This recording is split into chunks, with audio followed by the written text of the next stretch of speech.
moto ya kwesi mbongo alobaka que seul et se connaît même.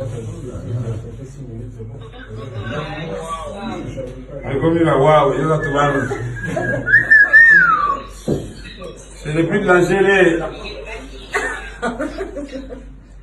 C'est le prix de la voiture de Soraya. Rigola papa Soraya. Kelly. Regardons un peu en bas ce peuple qui souffre.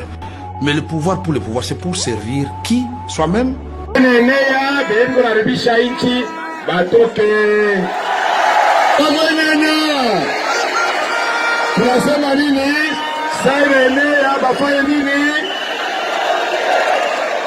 Kila kitu kuna mwisho, hata bwizi inakuwa na mwisho.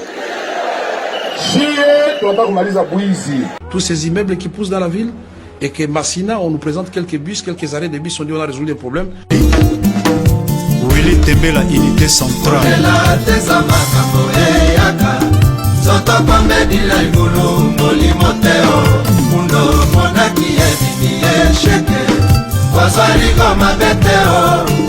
Gravé Widi, Serge Sayal, Wivini Matsuda.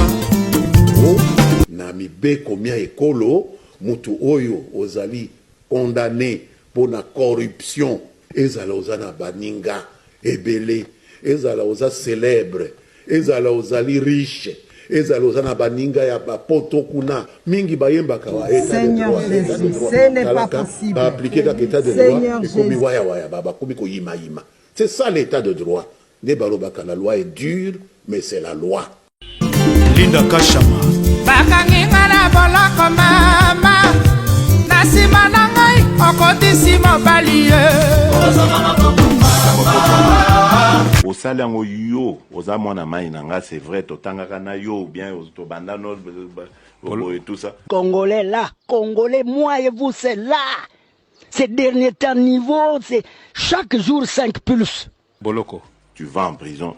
Enfin, c'est pas moi qui vais même t'arrêter pour la justice. L'État au Bissotozoko. C'est pour ça que je dis Bissotozoko, ça t'est passé. On va instaurer l'État de droit. Parce que football, musique, tout ça, qui ne donne rien. Et on parle toujours des bêtises, des choses inutiles. Cette année, rien. Dans lequel il y aura une justice indépendante. Donc ça veut dire que même Ngayo Nazolobo, ce qui n'a déconné, cette justice s'en prendra. Comment je vais faire maintenant pour l'arrêter? Puisque c'est moi qui aurais instauré ce système. Hippopotame. Maman na bango, hippopotame. Tatana bango, hippopotame. On ne vous laisserait pas le temps, on va vous coincer, vous imposer ça. Vos têtes là, hein, ouvrir ça, vous indexer les matières par force. Vous aurez de gros mots dans vos têtes là. Vous n'aurez pas de temps de discuter ailleurs.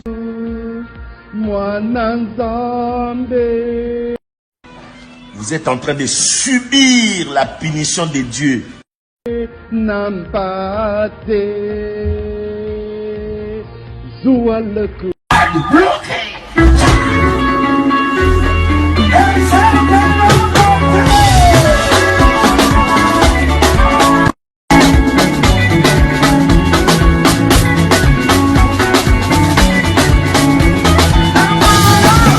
Sacré Sola.